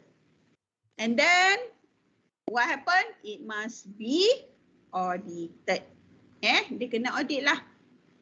Same like what you have learned in private sector. Kalau private sector pun ada audit, government pun ada audit. Why? Because you are talking about people's money. When you are talking about people's money, meaning that the money must be properly spent. And how to ensure that it is being properly spent? That's why they need to be given to the Jabatan Audit Negara, before it is being submitted to the Parliament. Okay, so far faham tak? So far, can you understand? Yes, The Doctor. process? Okay, alright. Are you still with me? Ke dah penat? Ke dah lapar? Because it's already 12. Ada lagi. Yeah. Okay, ada lagi. Okay, good. Okay, the next one is we will move on and look at the differences between cash accounting and also accrual accounting. Right? Tadi kita dah bercakap pasal financial statement. Okay? Tadi I have introduced you about financial statement. I have introduced you about the jabatan. Okay? What are the department that involved with this financial statement? Now we are moving to the cash and also accrual basis. Okay, when we talk about government, okay, basically the government around the world, they practice of these four. The first one is cash accounting. Second one is modified cash accounting. The third one is modified accrual accounting. And finally, they have this accrual accounting. Yeah? Okay, these four. In Malaysia, currently, the Malaysian government, we are here. Kita at the government practice cash accounting and also modified cash accounting. We are still here. But government are in the process to move to accrual accounting. Government dalam proses untuk pergi ke accrual accounting one day. If you ask me when, saya tak sure bila. But they have already planned it for the last, if I'm not mistaken, for the last 8 years, I think. They are planning to move to accrual accounting. It should be now, if I'm not mistaken, all the statutory body being indirectly being asked to use accrual accounting. Actually, the statutory government, they have been using accrual accounting. It's just that they are still using different type of accounting standard, which I will discuss after this. Okay, what is the difference between cash accounting and also accrual accounting? Okay, when we talk about cash accounting, meaning here is that you have to remember ada 4 benda. First, you are looking at your expenses, you are looking at your income, you are looking at your asset and also liability. Ada 4 benda that you have to bear in mind. First one tadi, as I mentioned, income. Second one would be expenses. The third one would be here, asset. And the last one would be the liabilities. Right? Okay, now let us look at apa beza between cash and accrual accounting when it comes to income. Okay, under cash accounting, you only record the income when you receive cash.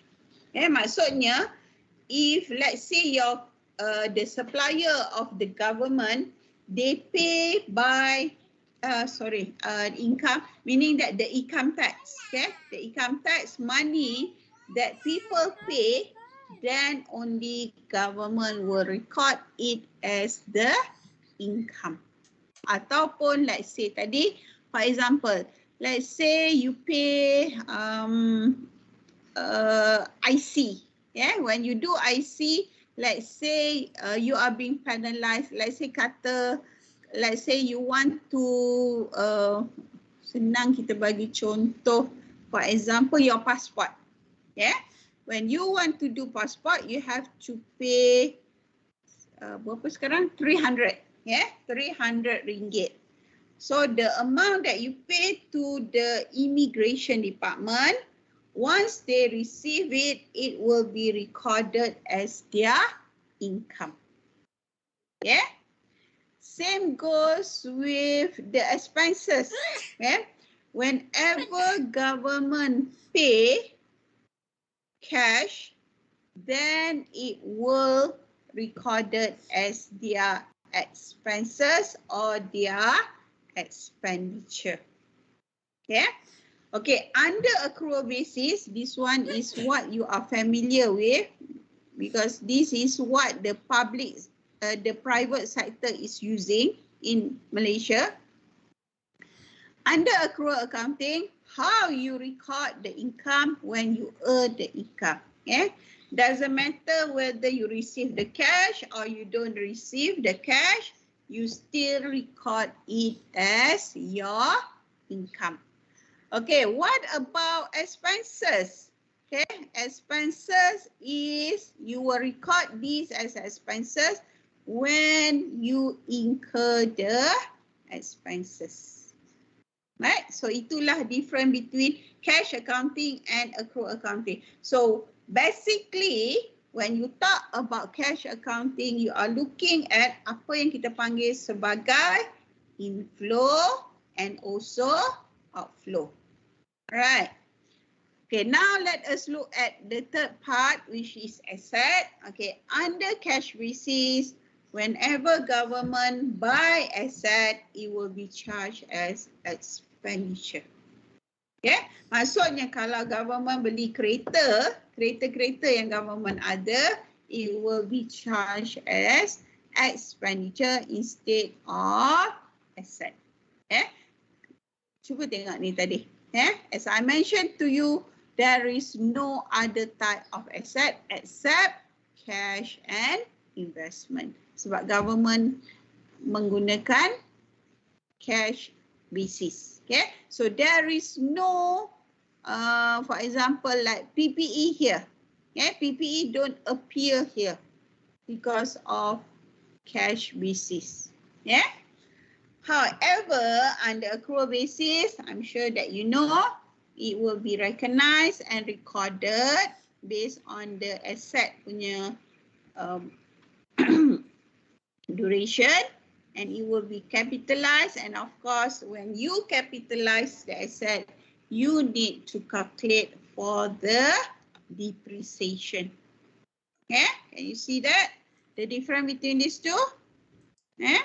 So pelik sikit, yeah? Bila menggunakan cash accounting. Okay, in terms of liability. Okay, mari kita tengok account tadi. Boleh tak? Ada tak nampak perkataan liability di sini? Can you see any liabilities? No. Ada tak? Ada. Yes, good. Yeah, there is no liability. Yeah, why? Because in cash basis, liability are not being recognized. Yeah, recognized ataupun is not being recorded.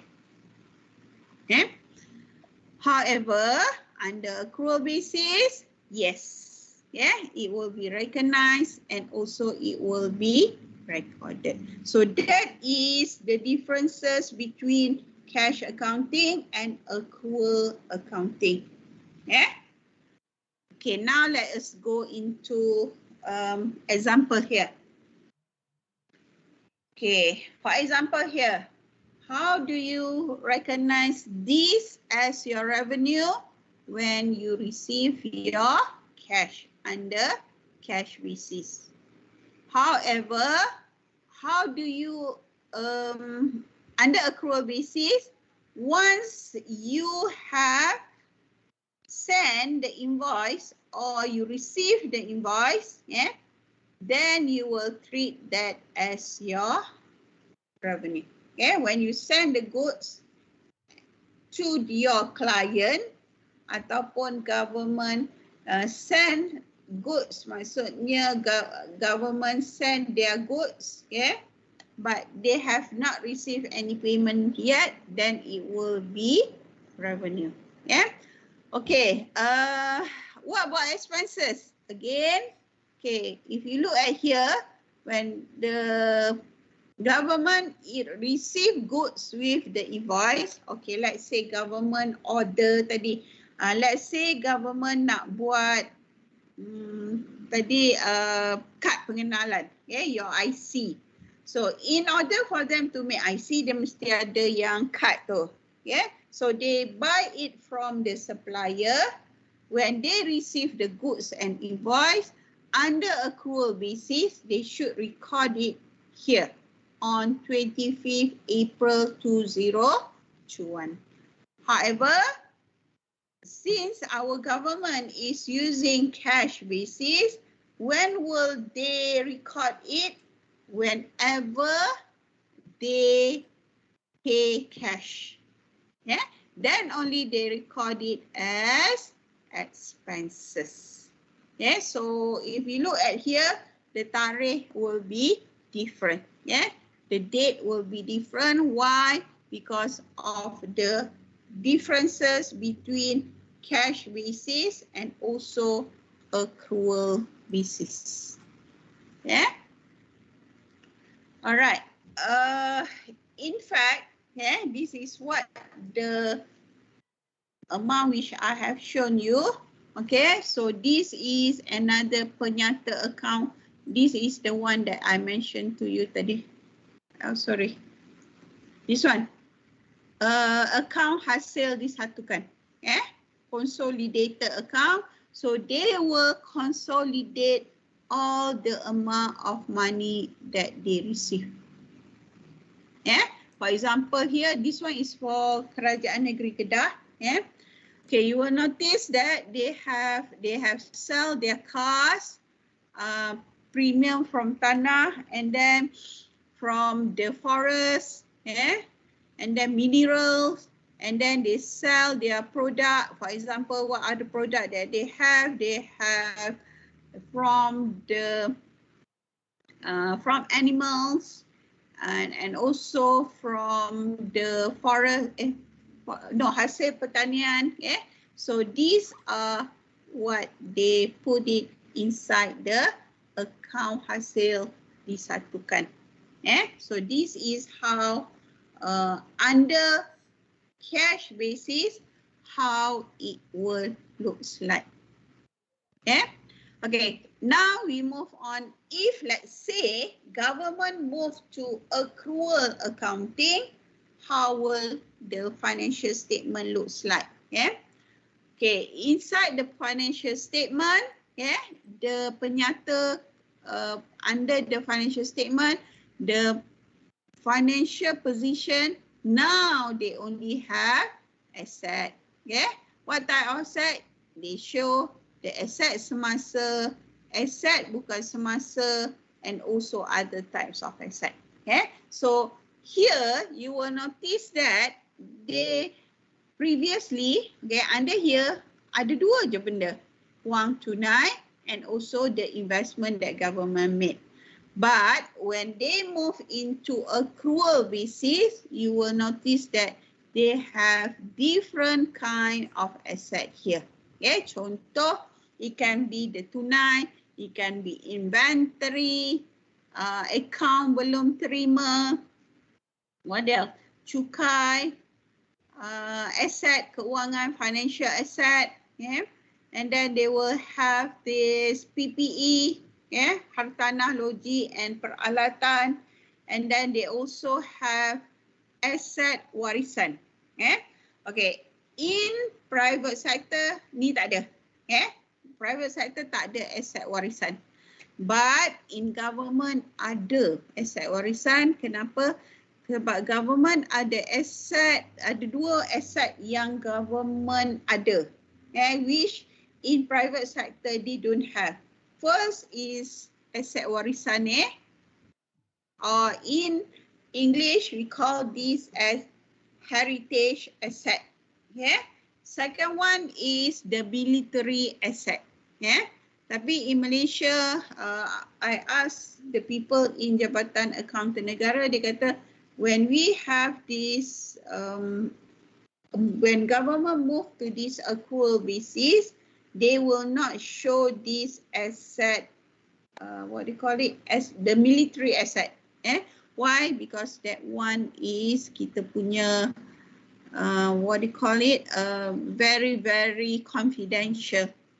Nanti orang tahu berapa banyak kapal terbang kita ada, berapa banyak kapal selam yang kita ada. Okay, so that is very confidential. Okay, what now they also have prestasi kewangan, so all the hasil minus all the expenditure, then they will get lebihan atau kurangan. Okay, so that is how when government move to accrual basis, then they will have this. Yeah, all right. Okay, the last slide I will talk about the differences between cash accounting and also accrual accounting. Yeah. Okay, as I mentioned just now, yeah, government in Malaysia, we are using cash accounting. Okay, cash accounting is easy to understand. Okay, orang yang tak belajar accounting like you all, like myself, like all the lecturers accounting will easily understand. Sebab apa? Because it involve only cash inflow, cash outflow. Yeah, cash inflow, cash outflow. And that's why I say here it's easy to understand. Second one, of course, less complicated. Yeah, because why? You don't have to record all the asset. Tak payah nak record things like, for example here, yeah, account belum terima, inventory, asset, financial asset, PPE, yeah, and the asset warisan. Okay, asset warisan tadi saya tak explain. Asset warisan is the asset which government have, which for example will be like in Kedah, barang-barang yang ada kat museum dia. Dekat museum dia, that is considered as asset warisan. Ataupun kat Kedah dia ada tapak bujang apa tu? Lembah bujang, So aset-aset yang berada di situ is considered as asset warisan.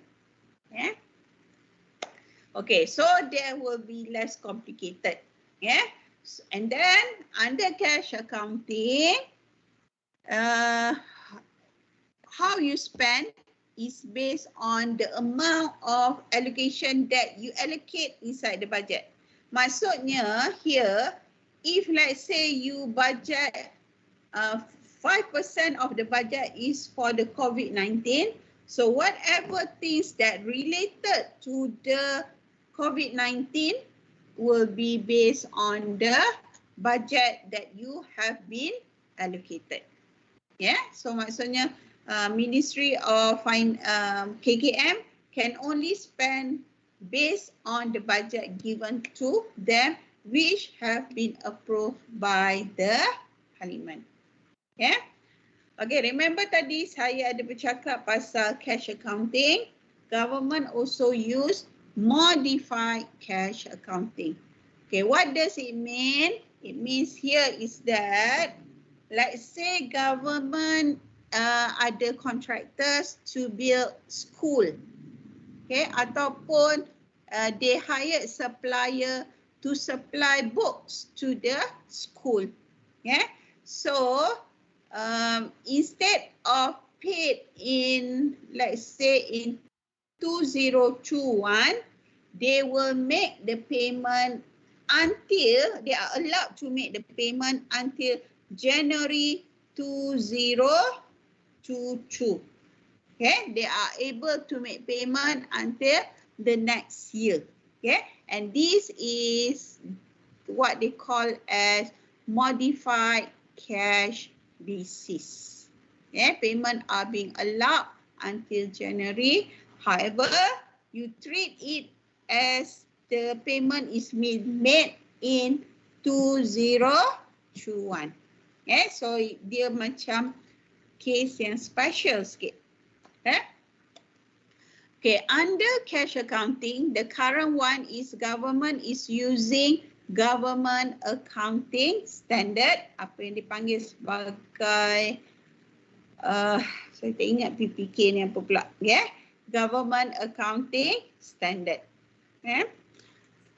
Okay, now we move to the next part, which is on accrual accounting. Okay, as I have shown just now, kalau kita tengok accrual accounting, it is much more complicated. Yeah, it is much more complicated. However, it is much more comprehensive. Why? It shows you what type of asset yang government ada, liabilities, and also the balance between liabilities and also the balance between liabilities and asset. Yeah, so it talks about future. Maksudnya it doesn't stop until the current allocation.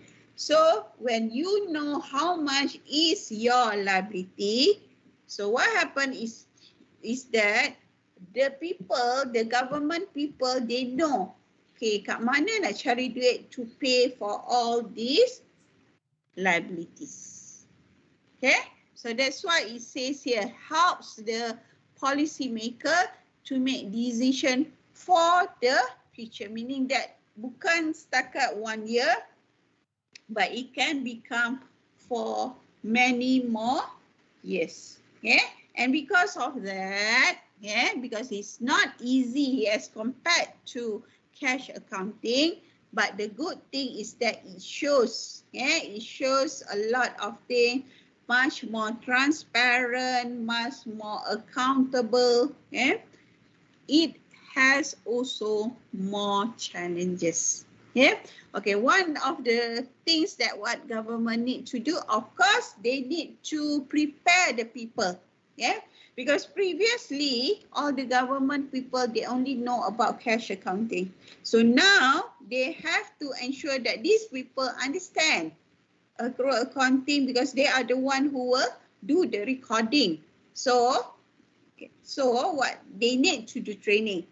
Yeah, they need to change the accounting system. The accounting standard. Yeah. So previously I did talk about the standard under cash accounting, which is government accounting standard. Under accrual accounting standard, they will have a new accounting standard called as MPSAS. Yeah, MPSAS. This one is for the accrual accounting basis. Yeah, so they have to change the accounting standard. And of course, not only that, the law, they must make ensure that the law will reflect the accrual accounting. And lastly, they have to change the IT system. Okay, IT system. Jabatan Accountant Negara has been criticized, ditegur, okay, ditegur oleh Jabatan Accountant Negara. Why? Because they did not, they macam lambat sikit, okay, lambat sikit daripada proses yang they supposed to come up with the right software to do accrual accounting. Yeah, so because of these challenges, yeah, and of course, apart from that would be our political change. If you notice, kita punya politics bertukar-tukar dari parti ni kepada parti ni. It also affect the movement of Malaysian government to move from cash accounting and also accrual accounting. Okay. Lastly, what it says, cash accounting allows you to manage today because whatever amount that you have today, you have to spend. Yeah. However, for accrual accounting, it allows you to manage tomorrow. Okay, meaning here is that you will not only look at what happened today, okay, maksudnya dalam masa this year, which is 2021, but you also look at you manage the amount of resources that you have for the coming. Yes, that's why it says accrual accounting allows you to manage tomorrow. Yeah. All right. Any questions so far? Ada tak benda yang tak faham? No, madam. Okay. No, madam. All right. If there is no question, I hope you can understand whatever that I have shared today. Okay. Hopefully you will use the whatever ilmu that you have learned today, share it with the people, yeah, so that people know what you have learned, so that you can explain to the people outside here what is actually government expenditure, what is actually government revenue, okay? Macam mana bajet Malaysia berlaku and so on. Yeah? Alright. Okay, anything that we need. Okay, sorry tadi. Okay, anything that you need to ask. Okay, before that, I want to share sekejap video. Yes, video sekejap. Alright, jap. Sempat tak saya share ni?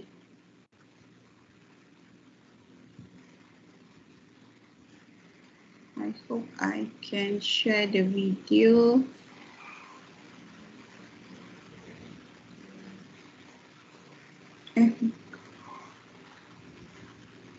Nampak tak yang saya share ni? Nampak tak? Tak nampak. Oh, tak nampak. Tak nampak. Saya pun tak ngerti. Mana nak share?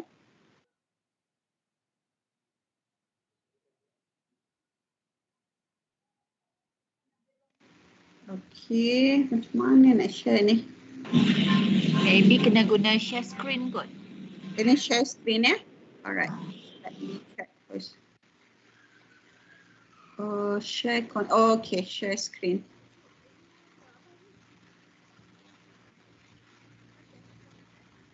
Nampak dah? Nampak. Okay, so this is just for your information ya, untuk what happened in the world.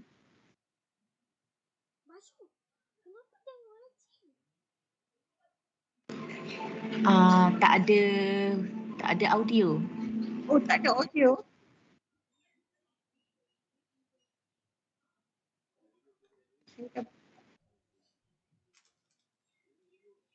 Tak dengar ya? Rasa madam kena pergi dekat share screen atas tu. Share screen. Stop dulu video dia tu. Okay, alright. Madam kena share balik. Tapi kat situ ada including audio. Including audio. Alah, inilah kelemahan saya. Ini kan.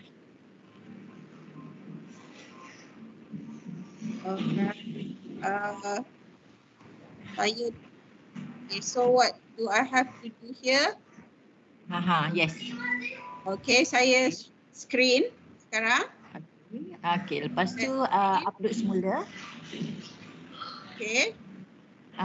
Tekan anak panah tu semula yang share screen tadi.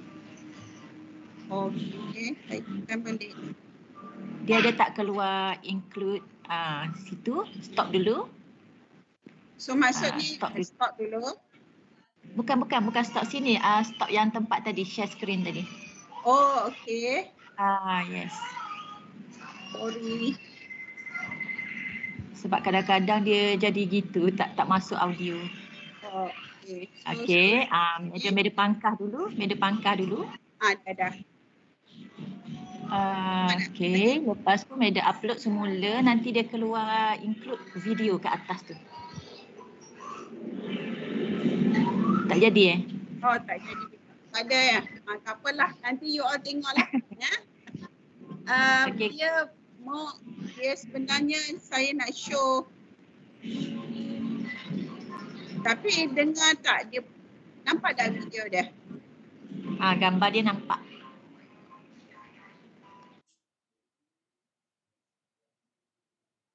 So this one saya nak inform dia. Ini adalah body yang buat accounting standard for government but for the whole world. Yeah? So they call it here this one. So yang saya bercakap pasal IPSAS tadi adalah under IPSAS. Kita maksudnya our accounting standard adalah berdasarkan yang being issued by IPSAS. Yeah? So that is what actually I want to share with you.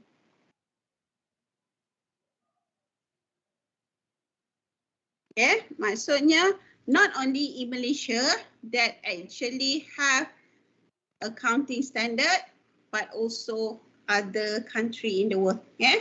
Okay, among the country yang pertama kali buat accrual accounting is New Zealand. Yeah? UK pun dah follow. Singapore I'm not sure. Yeah? Our neighbor tu saya tak sure. Tapi all the developed country actually follow accrual accounting. Okay, with that I end my lecture. Okay. I hope whatever ilmu yang saya dah share hari ini, you all share with other people and make sure that gunakan ni untuk kebaikan, yeah?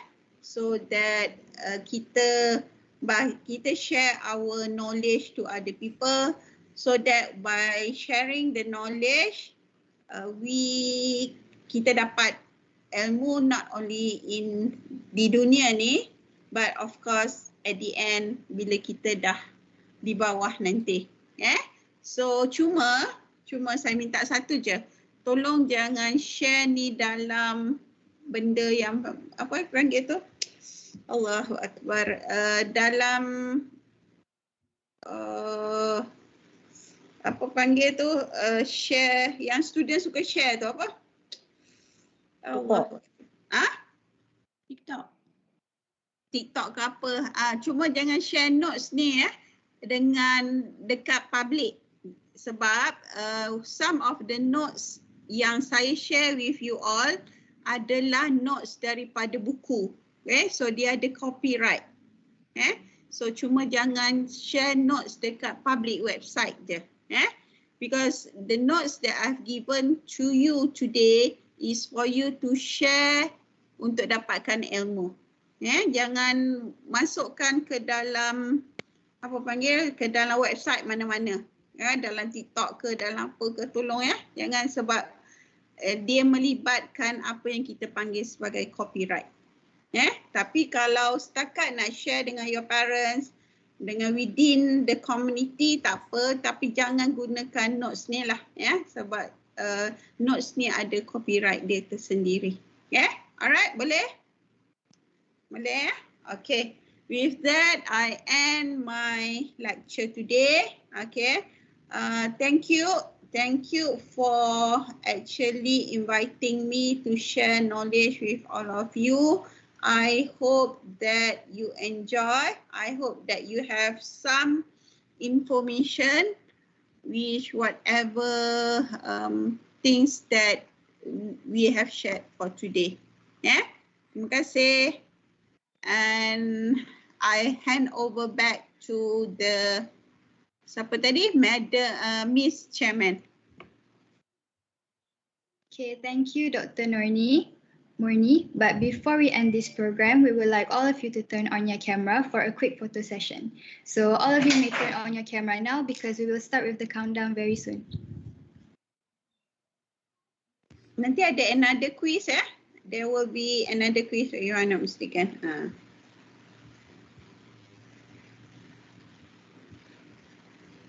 Okey, inilah Puan Suraya yang contact saya.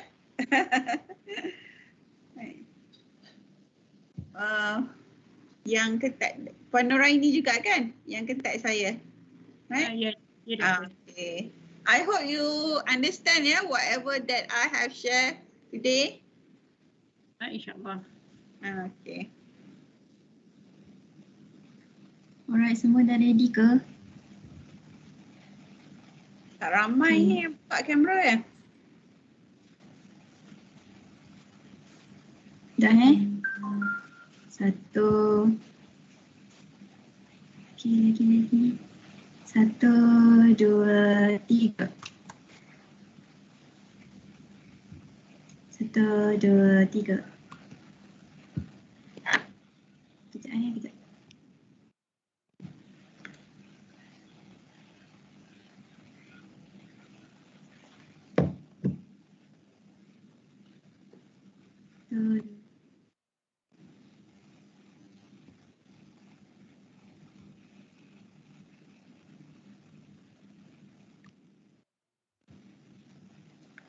Kejap ada ni sikit.